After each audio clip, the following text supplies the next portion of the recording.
affecté par le chaud, le froid, la souffrance. On voit par exemple à l'image d'Haridas Thakur, où Haridas Thakur s'est fait fouetter sur 21 places de marché, où ils avaient ordre qu'à la deuxième place il soit mort. Ça c'était déjà quelqu'un qui était vraiment résistant à la souffrance. Et au bout de 21 places, il souriait. Donc, est-ce que Haridas Thakur souffrait? Mais tant qu'on est identifié à la matière, on s'identifie avec nos sentiments. Parce qu'on souffre, on pense que c'est injuste. Alors, il y a deux solutions. Soit on est athée, ou soit on fait une conception de Dieu, en pensant, oui, mais c'est pas possible, c'est pas comme ça, c'est pas possible, c'est pas comme ça. Vous comprenez?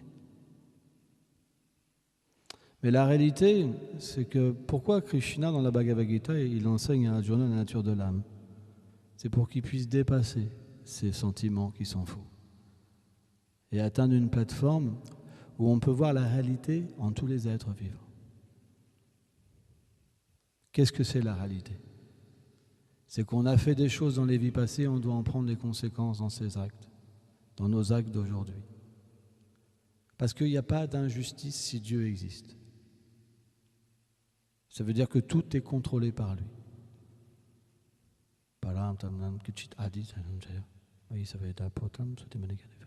Tout est contrôlé par lui. Tout repose, comme il dit, comme des joyaux sur un fil. Rien ne peut bouger. Les acharyas disent même un brin d'herbe ne peut pas bouger sans sa sanction. Mais quelqu'un qui est un sentimentaliste, il dit ça, je ne peux pas croire à ça. Parce que quand je vois les enfants souffrir, mais en fait, l'âme ne souffre pas. C'est comme dans un rêve. Comme dans un rêve, vous rêvez que vous êtes torturé, par exemple.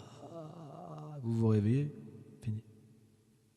Pourtant, c'était une réalité dans le rêve. Parce qu'on a deux vies. On a une vie avec le corps subtil, dans l'état de rêve, où on s'identifie avec le corps subtil, et une vie où on s'identifie avec le corps grossier, selon Narada Muni, Srimad Bhagavatam, pour ceux qui douteraient de ça. Donc quand on est dans les rêves, c'est pas que c'est notre vie. Mais simplement quand on s'éveille à l'identification au corps grossier, ça disparaît. Et de la même manière, quand on quitte un corps, on reprend un nouveau corps, selon nos activités de nos vies passées. Donc si on a fait du mal, on recueillera du mal. Le mal, qu'est-ce que c'est? C'est agir contrairement aux injonctions des écritures védiques, des écritures révélées en général. Ça veut dire qu'il y a des lois universelles. Quand on veut braver les lois universelles, on doit en prendre la réaction égale ou opposée. Si notre action elle est en accord avec les lois universelles, même si on n'en a pas conscience, il n'y a pas de problème. Donc il y a des actes pieux et des actes impies. Il y a l'activité vikarma, l'activité impie, et karma, l'activité pieuse. Mais ces deux activités-là, elles mènent une personne à s'identifier avec le corps. Soit comme quelqu'un d'altruiste. Alors vous pouvez faire des choses merveilleuses pour le corps. Distribuer de la nourriture, creuser des puits, sauver tellement de gens, prendre des riches. Je suis passé à la télé avec un mercenaire, lui, il sauve des enfants, par exemple. Il va à la guerre, il sauve des enfants, il tue plein de gens, il tue des enfants. Oui, mais il tue aussi des gens pour les sauver. Voilà. Ouais. Donc il y a plein de façons de faire des actes pour sauver les gens avec différentes conceptions, avec telle personne j'ai le droit de le tuer, celui-là c'est une bonne personne, je vais l'épargner. Il y a plein de conceptions. Et cette vie-là, quand on quitte le corps, elle nous donne le choix d'avoir un environnement, une conscience adaptée à notre vie passée. Mais ça, c'est pas le Seigneur qui nous force à l'avoir, c'est nous qui le cultivons. En ce moment, nous cultivons une vie. Nous sommes le jardinier de notre prochaine vie. Vrai ou pas? C'est pas de sa faute à lui.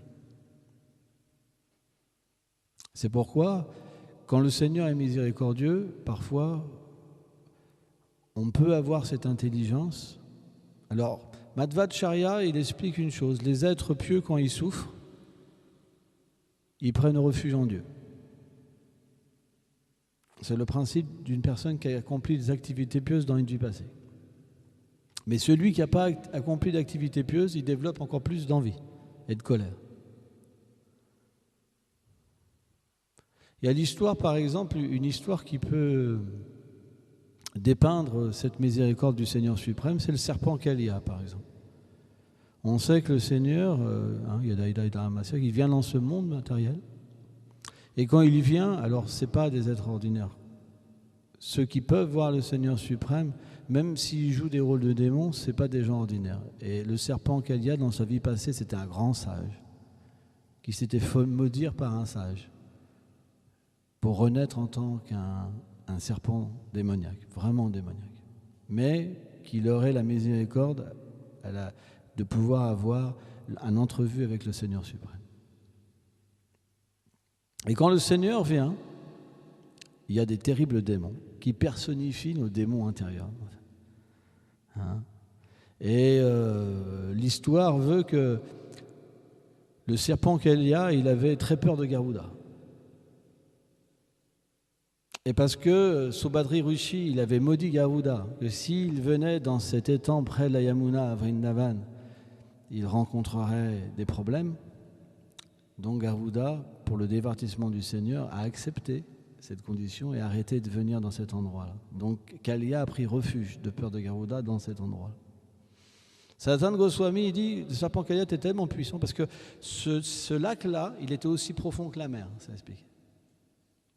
Et par ses pouvoirs, par ses siddhis, Kalia, il avait fait une ville mystique par ses pouvoirs siddhis, où habitaient des serpents. Toutes sortes de serpents. Mais l'eau, c'était comme du feu, c'était du venin. Et tout ce qui était autour, en fait, quittait les herbes, tout mourait. Même les oiseaux qui passaient, c'était tellement toxique que tout le monde avait déserté cet endroit-là. Et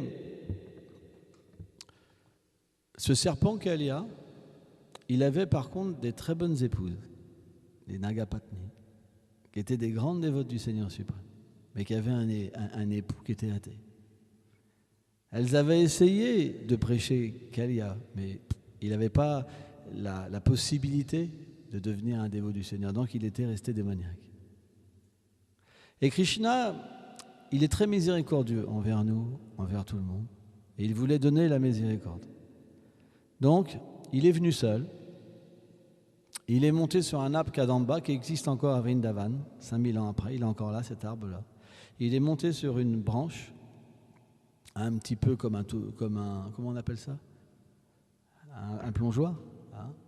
Il a serré sa ceinture, il a noué, Vijay Chaitako, il explique qu'il a noué son chignon. Il a frappé sur ses deux bras et il a plongé dans cet étang. Et tellement que le Seigneur est puissant parce qu'il porte en lui tous les univers, ça a fait des vagues, ça a débordé, mais d'une manière inconcevable, l'étang. Et il a commencé à nager avec sa forme merveilleuse. Et quand il tapait l'eau, ça faisait toute une orchestration de sons merveilleux, hypnotisants et transcendantal. Et son corps était très doux. C'est expliqué que le corps du Seigneur, alors, il est dur comme la foudre, mais doux comme le beurre mou. Vous savez ? Le beurre, quand il est fondu, quand vous le touchez, c'est très doux, comme un pétale de rose. C'est des descriptions qui sont les plus douces dans ce monde matériel, mais ça n'a rien à voir. C'est juste pour qu'on puisse avoir une méditation, une fausse méditation quelque part, mais comme le Seigneur l'accepte à travers les paroles de ses dévots, il réciproque pour qu'on puisse goûter à travers le chanon, quand on médite sur ces descriptions-là, ces attributs, pour qu'ils puissent se révéler à travers nous. C'est à ça que sert cette description, en fait. Mais en fait, la beauté du Seigneur et sa douceur, elle ne peut pas être calculée. Mais le serpent Kalia, quand il a vu Krishna, il était très jeune, en fait. C'était un jeune enfant. En fait, le Seigneur, quand il vient sur la terre, il prend cette apparence pour le plaisir de ses dévots. Hein? En fait, il y a des milliards d'univers et en ce moment, le Seigneur est en train de se divertir avec le serpent Kalia. Hein? Quand le serpent Kalia a fini le divertissement, il retourne dans notre univers. En fait, le principe que le brahmana se fait maudire, c'est juste un lila. Hein, mais c'est un lila éternel. C'est pour ça qu'on dit Nitya Lila. Même si le Seigneur semble disparaître, tout de suite après, il apparaît dans un autre univers. Et à la fois, il est dans sa demeure aussi. Parce que Anantalupam, il a des formes illimitées, bien que un. Eka. Et donc, quand le serpent Kalia a vu cette douceur et cette beauté, ça n'a pas radouci son cœur. Il était plein d'envie. Qu'est-ce qu'il a pensé comme nous? On met des cadenas à notre appartement. Qui ose venir chez moi sans ma permission? Hein? Ça n'a jamais existé en vous, ce genre de choses? Vous n'avez jamais expérimenté ça? Une fois de vous dire, mais qui ose? On s'en rappelle pas toujours, mais ça revient souvent en fait.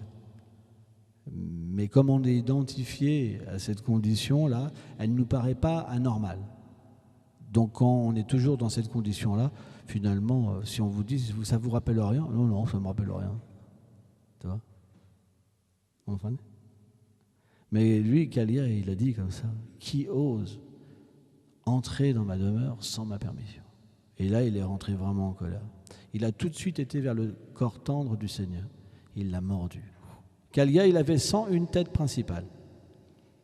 Mais en fait, il avait 1 millier de têtes. Il l'a mordu et il l'a entouré avec tout son corps. Comme ça. Et là, ce qui s'est passé, c'est que le ciel, tout a commencé à être étrange. Tout était de mauvais augure. Le corps des gens tremblait, le ciel ténébreux. Et donc automatiquement, la chose qu'ils ont pensé, c'est que les habitants de Vrindavan, comme Nanda Maharaj, Merachona, Rohini, etc., ils ont pensé qu'il arrive quelque chose à Krishna. Parce que Krishna était seul, donc ils ont essayé de trouver, Krishna n'était pas là. Et par la miséricorde de Krishna, ils ont suivi les traces de Krishna. Alors il y a plein de traces de Krishna, parce que Sanatana Goswami explique que parce que les traces du Seigneur suprême, il y a différents emblèmes dessus, hein, comme la Vastika, ce qu'a emprunté Hitler, hein, ce qu'il a appelé la croix gammée, la Vastika, elle est sous l'empreinte de pied du Seigneur suprême. Hein.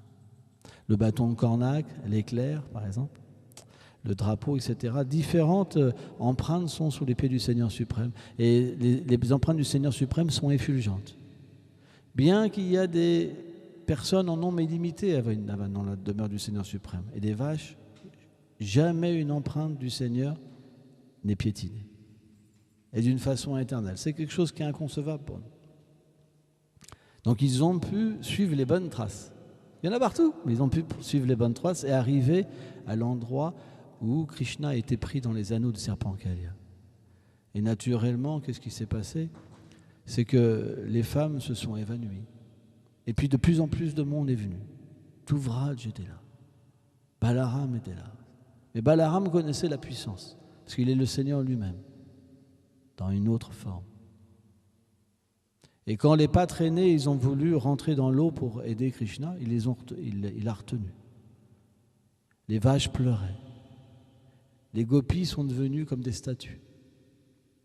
Et la souffrance était comme illimitée pour les habitants de Vrindavan. Alors on peut se dire, les acharyas disent, pourquoi le Seigneur fait souffrir ses associés? La réponse, c'est que les associés du Seigneur, ils ne connaissent pas la souffrance. Ils ne sont pas sujets à la souffrance comme nous. Mais simplement, cette souffrance, c'est des sentiments d'amour extatiques, illimités, qui prend une dévastation, mais qu'il y a une félicité qui est inconcevable. Pour nous, ce n'est pas possible de comprendre ça. C'était pour qu'ils puissent goûter un sentiment spécial. Mais quand il a vu que c'était trop illimité, alors Krishna, il s'est défait du serpent Kalia. Et là, il a commencé à tourner autour, d'une telle vitesse que même avec ses milliers de têtes, le serpent Kalia n'avait pas le pouvoir d'attraper Krishna. Et à force, il est devenu fatigué. Parce que c'est très difficile de se battre contre l'absolu. Il est devenu fatigué. Et qu'est-ce qu'il a fait, Krishna, à ce moment-là? Il a sauté, en fait, sur lui. Il a commencé à danser sur ses têtes. Et là, c'est expliqué qu'il a dansé pourquoi? Pour faire plaisir aux gopis. Parce qu'il y a plein de choses qui sont entreliées dans les divertissements du Seigneur suprême. Hein, c'est pas juste pour donner une leçon à Kalia, pour donner sa miséricorde, mais pour les gopis, pour ceci, pour cela, pour ceci, pour cela. Tout est des milliers de choses qui sont ensemble. Et c'est même expliqué qu'il a même invité les gopis à danser avec lui sur la tête de Kalia. Mais personne ne pouvait voir. Ça s'est fait mystiquement. À ce moment-là, c'était tellement beau et tellement merveilleux que tous les demi-dieux sont apparus pour chanter et danser. Pour chanter, danser aussi. Pour faire de la musique, en fait. Et quand Krishna, il dansait, il corrigeait en même temps le serpent Kalia. Et quand le serpent Kalia essayait de l'attraper, il sautait sur une tête et il domptait la tête. Mais qu'est-ce que fait le Seigneur? C'est la même chose avec nous. Finalement, on essaye de faire des choses, des mauvaises choses, et on ne doit pas prendre les réactions de nos actes à travers la nature matérielle.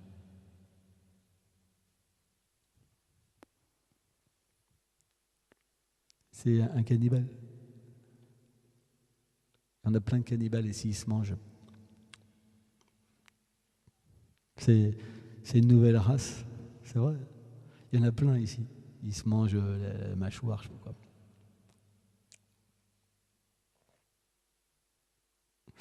Bon, c'était juste un petit épisode. Hein. Il y a une race de personnes qui se mangent, qui coupent des petits morceaux.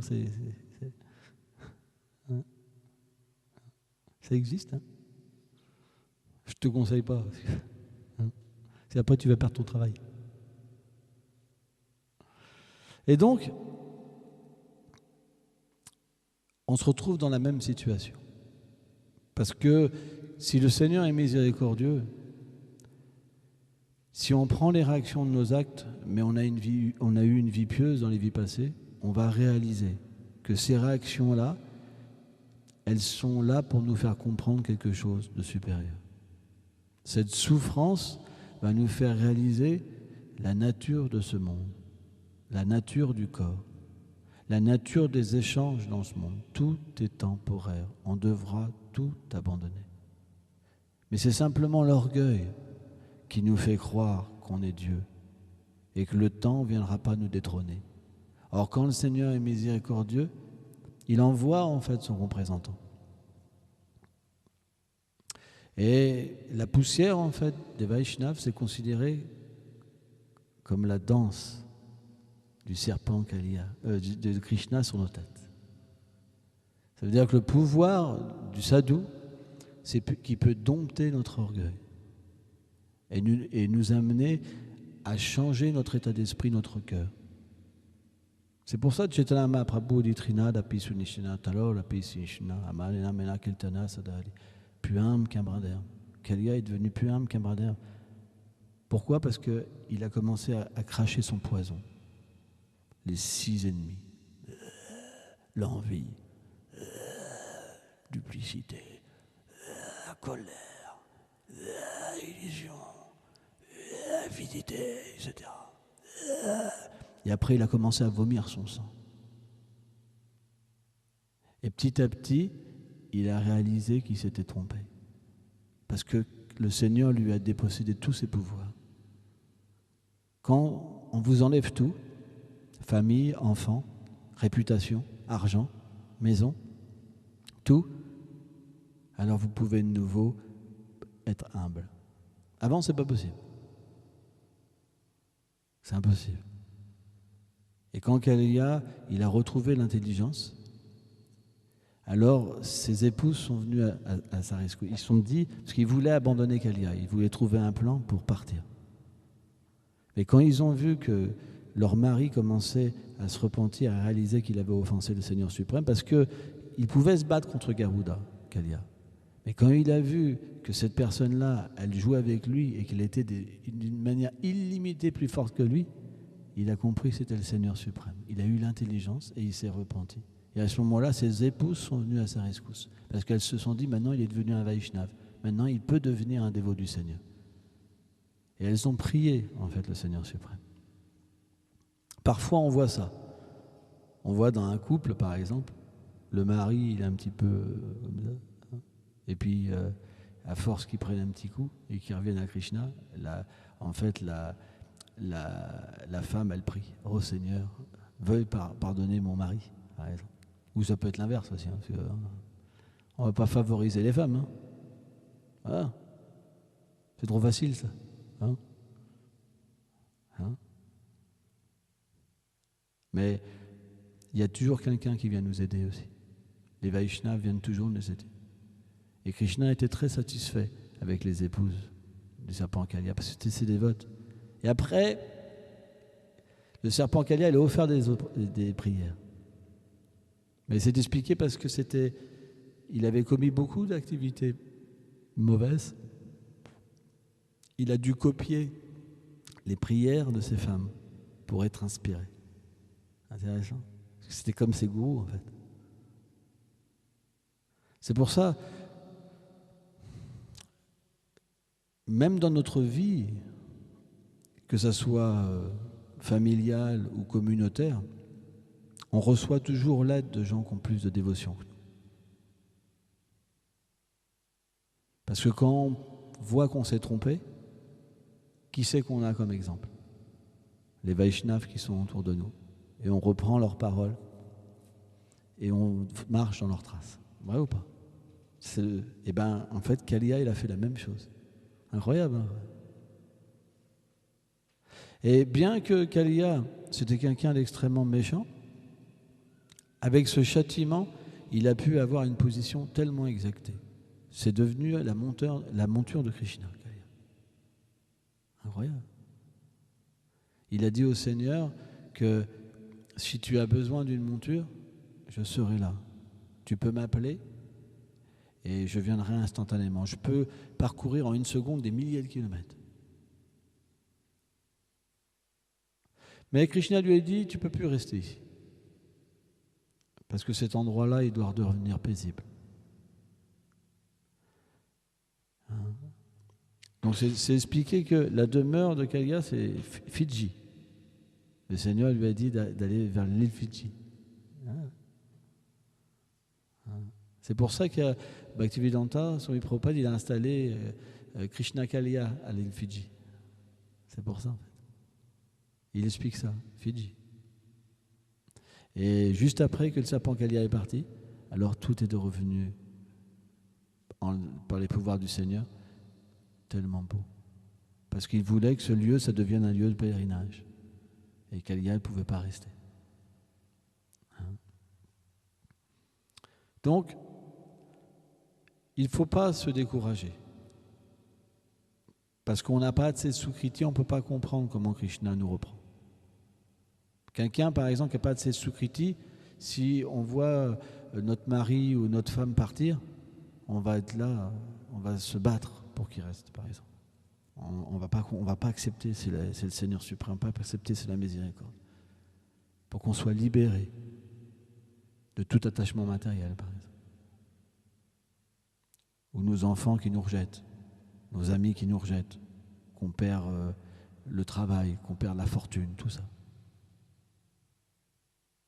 Ça, c'est qu'on n'a pas assez de Sukriti.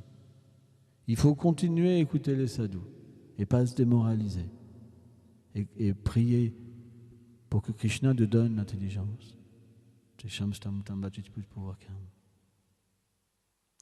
Parce que quand cette intelligence viendra, on sera en joie.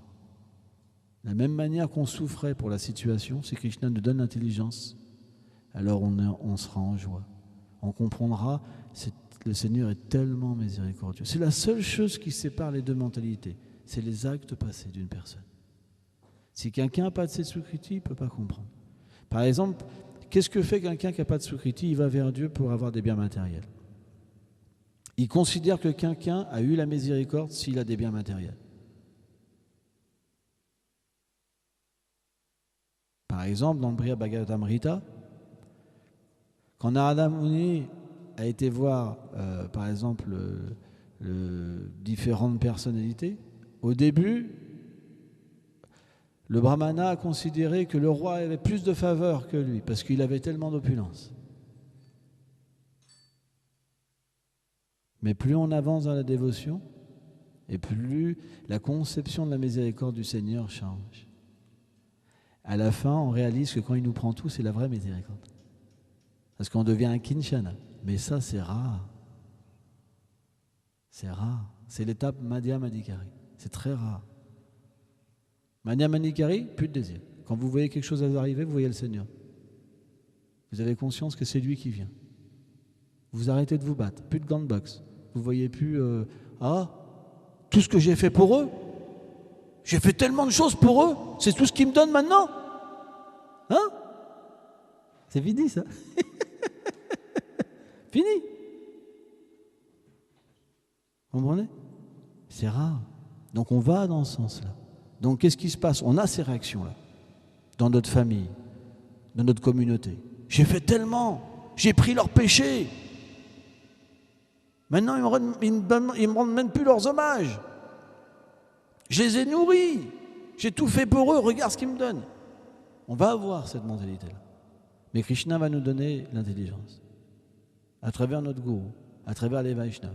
Pas directement dans le cœur, parce qu'on n'est pas assez qualifié. On va entendre et on va obtenir la qualification. Et là, on va se dire, mais j'ai tellement été dans l'illusion. J'ai fait que me tricher. Je me prenais le contrôleur, je pensais que quelque chose était à moi. Mais tout est au Seigneur suprême. Toutes mes qualités, c'est au Seigneur. Il n'y a rien à moi. C'est lui qui a tout maintenu. Et moi, j'étais dans l'illusion de penser que j'avais maintenu mes enfants et tout ça. Que j'avais une femme, que j'avais ceci. Vous comprenez? C'est ça la miséricorde. C'est pas que le mari revient ou les enfants reviennent ou ceci, cela. Non, c'est l'illusion qui s'en va. Donc il y a différentes conceptions selon notre qualification. Et on va tous vers le Seigneur suprême selon notre qualification. Il y en a, vous leur faites entendre ça, ils ne reviennent plus jamais. Si vous leur dites le but c'est d'attacher à ta femme, ah oui, ça le but c'est de détacher, ah non, ça c'est pas mon truc. Hein. Ouais. Vous comprenez? Soit on est identifié au corps, soit on est libéré du corps. Et ça, c'est même pas suffisant, les libérations, l'identification avec le corps. Parce que ça peut être compris au niveau de la vertu matérielle. Mais quel est le but de l'existence? C'est de comprendre notre relation éternelle. Quelle est la nature de l'âme? Quelle est notre relation avec le Seigneur suprême? C'est pour ça que graduellement, Krishna fera un arrangement pour qu'on devienne sans désir matériel, pour qu'on puisse penser à cette relation. Sans ça, ce n'est pas possible. Si vous avez des désirs, quand vous chantez, les désirs viennent. Ma moto, ceci, mon marché, est-ce que j'ai bien fait mon quota il n'y aura que ça dans votre mental. Mais par contre, les lilas de Krishna, ils ne peuvent pas venir. Ça, pas possible. Donc s'il y a des désirs, ce n'est pas possible de méditer. Désir, c'est ignorance et passion. La vertu, on peut comprendre le détachement, comprendre la nature de l'âme, comprendre intellectuellement qu'on a une relation éternelle avec le Seigneur suprême, qu'on a une forme éternelle et que c'est le but de l'existence. C'est pour ça que l'engagement dans le service de dévotion fait qu'on dépasse l'ignorance, la passion et qu'on se situe dans la vertu. Au moins ça, Madhyama Adhikari.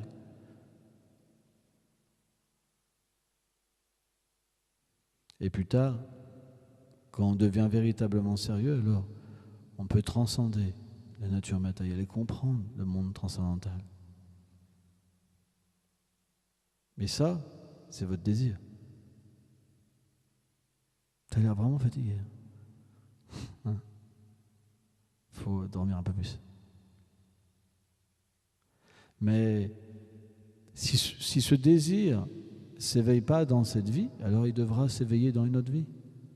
Parce que la nature de l'âme, on ne peut pas rejoindre la demeure du Seigneur suprême sans qu'il n'y ait pas une méditation. Krishna lui-même, il dit, c'est les dernières pensées à l'instant de quitter le corps qui déterminent la vie future. Pourquoi? Parce que toute notre vie, on a une méditation, que ce soit sur l'argent, que ce soit sur le corps, que ce soit sur l'impersonnalisme, la méditation impersonnelle, ou en tant qu'un dévot du Seigneur. Donc on prépare déjà notre prochaine vie. C'est juste une continuité. C'est pourquoi on doit véritablement étudier. L'étude, c'est très important. Les dévots qui ne progressent pas, c'est ceux qui n'étudient pas. Quand vous étudiez pas, vous ne pouvez pas comprendre la nature de l'action, la nature de l'âme. Vous ne pouvez pas changer votre désir. Les jours passent. Et la satisfaction n'est pas là. Personne n'est satisfait dans ce monde. C'est que dans les films. Vous avez des love stories, des big bisous, ou des chansons. Et même les films, c'est pas toujours positif. C'est vrai. Mais la réalité, c'est qu'en nous, on n'a jamais eu une vie qui était dans la félicité. Mais on pense, si je suis avec cette personne, je vais atteindre la félicité. Qui n'a pas pensé ça? Qui n'a pas obtenu cette chose-là? Et pourtant, est-ce la vérité? Si vous lisez les journaux détectives, machin, bidule, vous verrez comment les stars ils souffrent. Ils les traquent pour faire voir leurs problèmes. C'est pas évident pour qu'ils se cachent. Ils doivent mettre des grosses lunettes comme ça. Hein, c'est vrai. Mais vous ne pouvez pas, même si vous avez de l'argent, arrêter la souffrance. La maladie viendra, la mort viendra. C'était McDonald's qui s'était fait congeler, c'est ça? En attendant qu'il trouve le truc miracle pour être éternel. Il y en avait un qui s'était fait congeler. Je crois que c'est McDonald's, hein, je crois. Ah ouais, je ne me rappelle plus qui c'était. Mais bon, ils n'ont toujours pas trouvé. Hein? Parce que l'âme est éternelle. Mais sa condition éternelle, elle est sur un autre plan. Sur un autre plan. Moi, je vois dans les classes comme ça, on rencontre un autre phénomène de personnes, ceux qui font. C'est la fatigue. C'est pas évident d'écouter une classe quand on est fatigué. Ça, c'est une autre sorte de souffrance. Quand l'ignorance vient frapper, c'est très difficile. On peut véritablement visualiser ce que c'est l'ignorance, parce que l'ignorance, c'est le sommeil. Parce que un des noms du Seigneur, c'est Madhusudana, celui-là qui chasse l'ignorance. Quand l'ignorance vient attaquer, wow, c'est terrible comme truc. C'est vrai. Hein? Pas évident. Et ça vient toujours au moment des classes. Par contre, quand on parle de n'importe quoi, je te reverrai 5 minutes après, tu vas être en extase. C'est le principe quand on n'est pas fixe dans la dévotion. Puis je vais à Acharya Thakur explique ça. Les Acharyas expliquent ça. Quand c'est le moment d'écouter les gloires du Seigneur, on dort. Et quand c'est le moment de dire n'importe quoi, on est très éveillé. Mais un jour, ça fera l'inverse. Un jour, quand les gloires du Seigneur apparaîtront à nos oreilles, notre identité se manifestera éternelle. Et quand quelqu'un nous parlera de n'importe quoi, nos oreilles se fermeront naturellement parce qu'on n'aura pas de goût pour ça. Mais il faut bien commencer. Le but, c'est d'écouter, commencer à écouter. Parce qu'un jour, le goût viendra. C'est normal. Moi, je faisais des grosses ronflettes.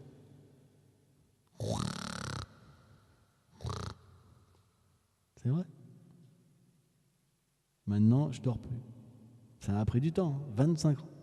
Par contre, c'est pour ça, encore 23 ans. Mais c'est vrai. Ceux qui dorment, vous les revoyez 5 minutes après, ils sont pleins de vitalité s'ils blaguent entre eux, etc. Et c'est une réalité. C'est parce que le cœur n'est pas assez purifié. Quand le cœur devient plus purifié, quand on rentre en contact avec le Saint-Nom, ça donne une extase. Et automatiquement, on ne peut pas être absorbé dans l'ignorance et la passion. C'est pas possible. Mais ça prend du temps. À force de pratiquer, alors les influences deviennent graduellement différentes. Hein? Donc, c'est pourquoi Srila Rupa Goswami explique que la patience est une qualité divine. On doit vraiment être patient. Parce que, de la même manière, quand on a une maladie, par exemple, quand les gens ont un cancer, ils se battent pour sortir de la maladie. C'est une bataille. Bien qu'ils prennent, par exemple, il y en a qui se soignent, par exemple, qu'avec des jus, mais ils font des jeûnes de beaucoup de jours pour chasser, par exemple, le cancer. Donc c'est vraiment une austérité difficile. Et puis il y en a qui font de la chimiothérapie aussi. Donc ça, c'est ceux qui ont eu des cancers qui sont faits soigner par la chimiothérapie, c'est de l'acide qui vous envoie comme de l'acide. C'est quelque chose, ça procure des douleurs terribles, quoi. Mais les gens se battent. Ils veulent sortir de la maladie pour vivre, pour continuer à vivre avec ce corps. Vous comprenez ? De la même manière, celui-là qui comprend sa nature, il va continuer à se battre pour devenir un associé du Seigneur. Même si ça doit prendre plusieurs vies. Parce que quand on comprend notre nature et qu'on a une réalisation sur cette nature-là, on ne peut pas faire autre chose que d'aller vers la vérité. Ceux qui s'arrêtent en cours, c'est parce qu'ils n'ont pas cette réalisation-là. Et dû à un manque d'activité pieuse, ils trouvent ça trop dur. Mais finalement, quand on retourne en arrière, qu'est-ce qu'on a de plus ? L'ignorance ne peut pas nous satisfaire. Boire de l'alcool, la vie sexuelle, manger, même les porcs, ils connaissent ça. C'est la réalité. Ce plaisir, il est même réservé aux animaux. Vous ne pensez pas que les animaux, ils n'ont pas de plaisir quand ils ont des rapports sexuels ? Vous comprenez ? Les lapins, ils peuvent en avoir 10 par jour ou 15 par jour. Ils sont même plus compétents que les êtres humains. Il y a une blague comme ça, une fois, vous savez, il y a le truc avec le bol, là. C'est une blague, je vais raconter une petite blague. Et puis il y avait c'est des jeunes qui se réunissent comme ça, ils avaient un ami qu'ils aimaient bien qui a quitté son corps, quoi. Et ils veulent rentrer en contact avec lui. Puis d'un seul coup, donc c'est lui. Qu'est-ce que tu fais en ce moment ? Il me dit, c'est bien simple, je mange, je fais l'amour, je dors, je mange, je fais l'amour, je dors, 8 fois par jour. Waouh ! Ils sont là, waouh ! Le bon plan, tu vois. T'es au paradis ? Et là, il répond, non, je suis né dans un élevage de lapins.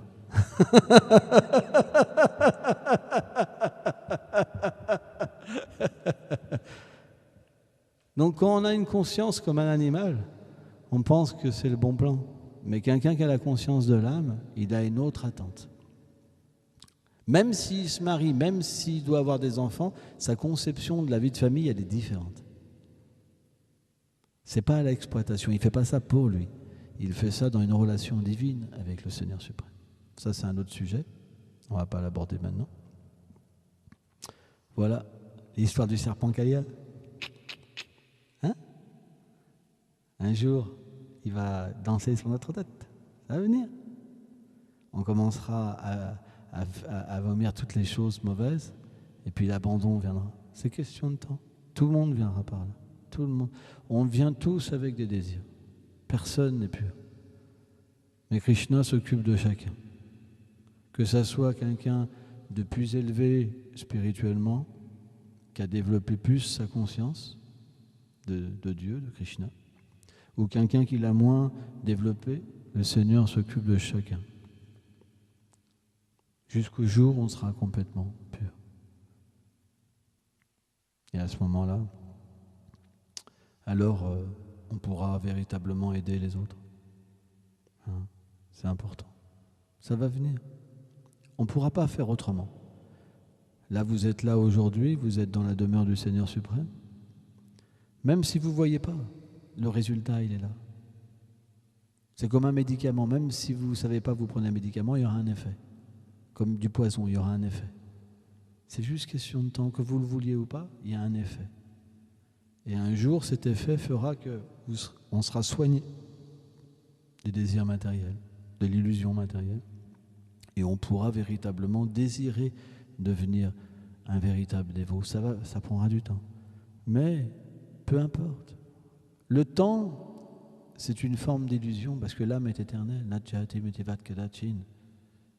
Le temps, c'est juste un élément qui est donné dans ce monde matériel pour nous faire courir. Parce que comme on veut être indépendant du Seigneur suprême, il faut qu'on soit dans une situation qu'on oublie notre réalité éternelle. C'est pour ça que le temps existe. Mais le temps, il n'a pas d'impact sur l'âme. L'âme, elle ne peut pas être sujet au temps. Et à la fois, il y a un conditionnement. C'est difficile à comprendre. À la fois, bien qu'elle ne peut pas être sujet au temps, le Seigneur la place dans cette situation-là pour combler son désir de vouloir être indépendant envers lui. Donc elle doit être plongée dans l'oubli de sa réalité. Parce que Krishna peut faire l'impossible, ce qui est possible. C'est la nature du Seigneur suprême. Mélanger deux choses qui sont incompatibles. C'est inconcevable. C'est pour ça que si on apprend sur cette nature du Seigneur suprême, alors l'illusion en fait s'en va. Parce que cette connaissance, elle peut chasser toute illusion matérielle. C'est pour ça qu'on dit que cette connaissance, Krishna, il dit, elle peut tout brûler, tout détruire.